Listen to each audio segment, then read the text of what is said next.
You are but one man.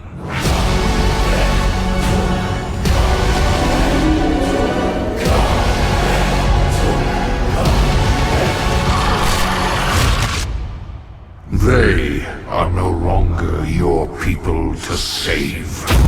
Alright, time for another super late Gamescom impression, this time of Doom Eternal.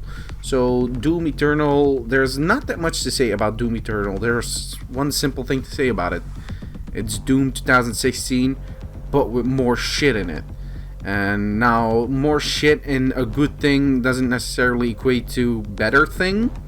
But I do believe that it's going to be the case in Doom Eternal. The demo itself is the one you saw at, I think, QuakeCon. The little base section, the UAC base section, and then there's a little hell section. I didn't see anyone actually finish the demo because it's there wasn't that much time to play the game. So pretty much all the differences from Doom 2016 to this Doom are pretty noticeable in the gameplay itself. It has a more arcadey feel to it, which certainly isn't a bad thing, because like Doom 2016 is very arcadey as fuck, and now they just kind of lean into that with the sound effects and the coloring of the game, the way you grab weapons, which just kind of float in the like in old school games, just kind of float there. Movement is improved as well. There's the handlebars which you can jump off, which is whatever, but the dash is the main difference here. It makes movement way faster, you can avoid attacks way better, you can get in and fuck people up real badly.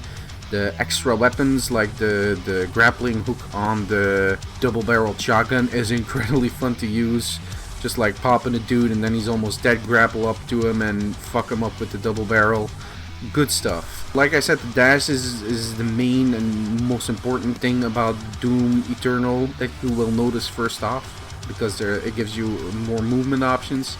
The second thing is the flamethrower you have, which you can use on enemies, and that will allow them to drop, I think, armor. I think it was armor. So the glory kills give you health, the chainsaw or the knife thingy gives you, give you ammo, and if you want more armor, you burn a motherfucker. As far as weapons go, like I said, most of the weapons from Doom 2016 are back. The plasma rifle is now in the game, which is incredibly fun to use. Not much to say about it actually. It's a plasma rifle. It's a real fun weapon. I don't remember if the Gauss cannon in Doom 2016 did it, but in this game you have something similar, the crossbow-esque weapon, which if you fire you get knocked back a bit, so you gotta keep that in mind, but otherwise nothing more to say about that. As far as enemies go, you fight like I think 2 new enemies. I remember 2 new enemies, one being the demon bird thingies, which are very reminiscent of Blood, and the Spidertrons, Arachnotrons, which are back. And they're incredibly fun to fight as well. Like I said, there's not that much to say about Doom Eternal because it's just Doom 2016 with more stuff. And that's a really good thing in this case. As a matter of fact, it's such a good thing that I'm willing to say that Doom Eternal was my favorite game at the showroom floor. Considering I've played Battletoads, Link's Awakening, Final Fantasy VII, and Grand Blue. Oh, also Avengers, Earth's Bargain Bin Heroes. For the most part, that's a pretty good thing to have. Doom Eternal is legit my game of the show there. It was incredibly fun to play.